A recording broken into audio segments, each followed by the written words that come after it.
for game 1, they are going to be starting off on Battlefield. Stage, really neutral stage choice. You almost see these two go to Battlefield for the game 1.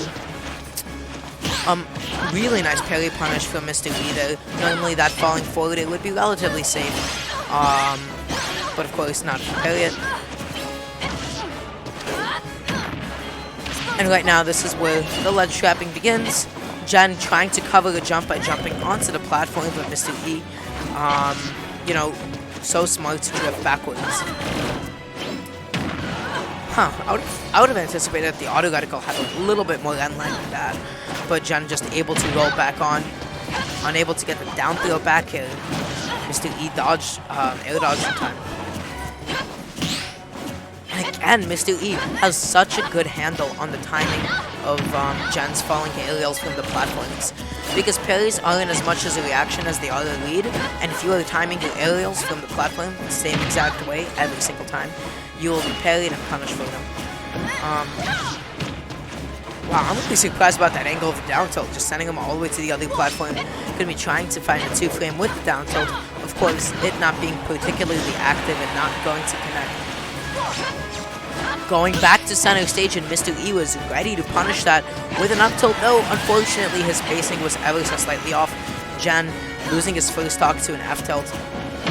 And right there, like, you need, like, as much as you, like, would hate to be overcommitting to something, going for something like a dash grab, especially when you still have the invulnerability, is so important just to reassert stage control.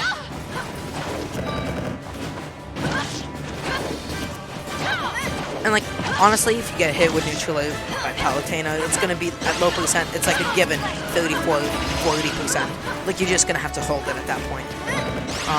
Ooh. I think Mr. E, that was either a shield poke or Mr. E preemptively dropped his shield. Right now, Jen has all the stage control that he wants, a really good back here to stuff out Mr. E. And it's so smart not to just challenge Lucina while she's recovering from low. Because honestly, that hitbox is massive, and the probability of you getting gimped is, you know, it's out there.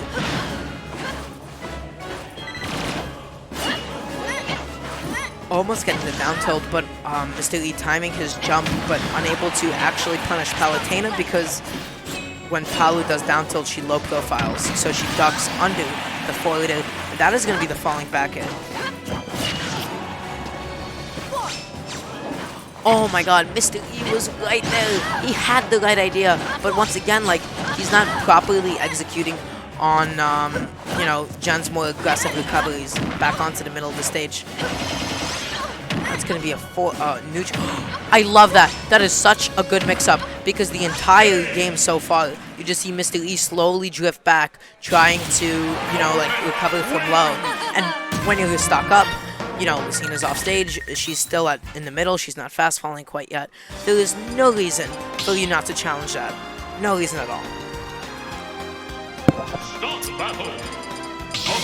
But yeah, for game 2, they're going to be going to Pokemon Stadium 2, and on this kind of a stage, I mean, again, it could go either way. Both of these characters benefit so much from the platforms and the platform extensions and the spaciousness of it. But Jen able to land 2 falling forwarders, not converting into a grab or dash attack, surprisingly. Maybe he was anticipating a panicky defensive option, and thus he wanted to wait it out and capitalize on it. But regardless, he now has to find a way to get back onto stage against Mr. E. Now, Lucina, having such a thin character model, actually not being, like, hit with that neutral air as Jen crossed him up.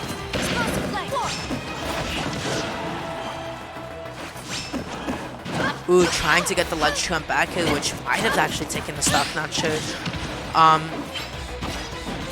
Mr. E missing the tech chase, he set it up. Jen even missed the tech too. And he teched, like, he did a tech roll inwards. So, not much else to say there. Mr. E just has to make sure he's, like, present enough. I love that. Such a good mix-up.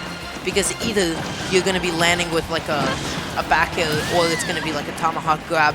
It's going to be a 50-50 situation. And so Jen did, like, a good job of conditioning Mr. E the previous game. That he would always land with a back air. Trying to take the stock with the falling neutral air, and he almost got gimped for it. He came back safe and sound though.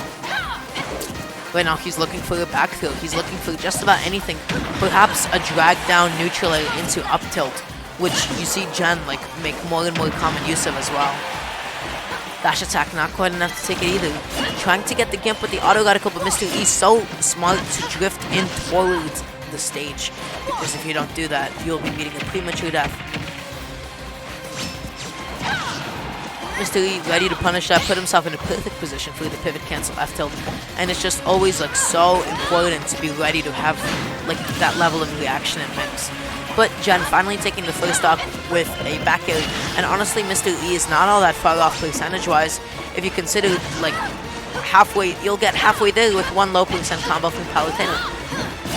So smart for Jen to tech out. Like a habit a lot of people have is to tech inwards in towards the stage, because you know you really want to have stage control, but especially a character with like Lucina, she does not have the ground speed to run up and punish your tech roll outwards. Great up B out of the shield, punishing Jen's overcommitment. Right now, Jen is just struggling to land or get something started, but right now they're both playing neutral. But you also have to consider that, like, Jen cannot trade, because he'll die. And right there, he was pushed to the edge of the stage, died to a falling forward. This is a very convincing lead for Mr. E. Oh my god. And just as I say that, Jen is bringing it back, but Mr. E, not enough time to drift back towards the edge of the stage. So smart there to drift backwards to avoid the back air. I love these jumps because he's just like trying to wait for an option for Mr. E, but Jen unfortunately drifting in, and thus Mr. E was ready for an up tilt to punish the second jump. Looking for that back air, but not able to find it quite. Really great parry punish. So good. I'm surprised that he had enough time to run off and land a back air from one up tilt parry. That move is relatively quick.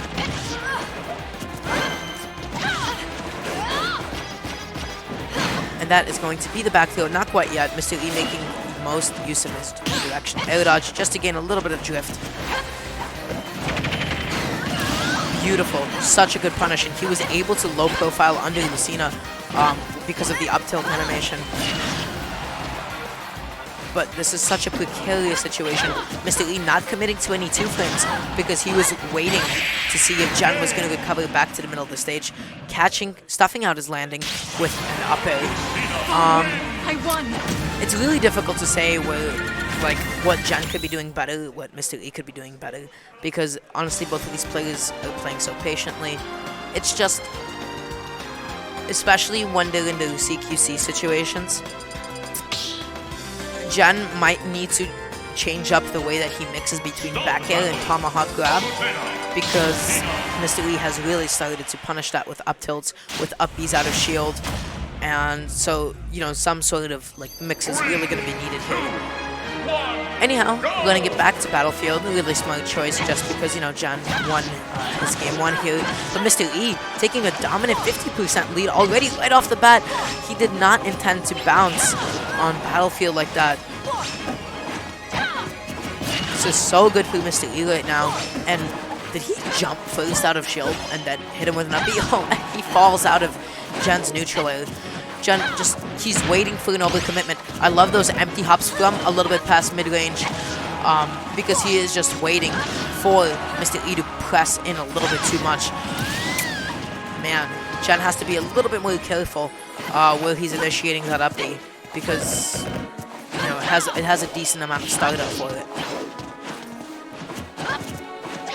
Both of them just like dancing around each other, playing footsies.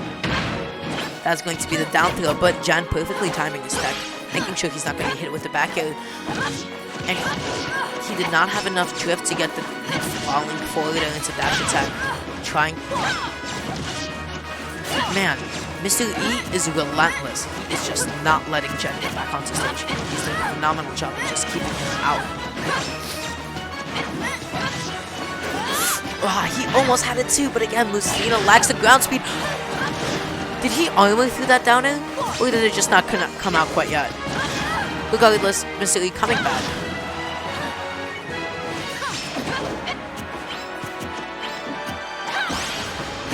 That's gonna be the fun. Oh, so smart to use the dash attack there, because you know, the shield has a little bit of invulnerability to it. Or his intangibility. I always get the two mixed up. Chen unfortunately misspacing himself. Normally that would be the pivot grab though. He was in a perfect position to do it as well. Not entirely sure about that intention of the dash, and perhaps he misinputted the ledge trump. And you see Jen getting a little bit desperate to take the kill with the up smash out of shield, but Lucina has the flame data to just safely, you know, press buttons up out of shield. You can't get away with stuff like that. I love that we grabbed through Mr. Lee, just because it really mixed up Jen's timing, it mixed up his rhythm.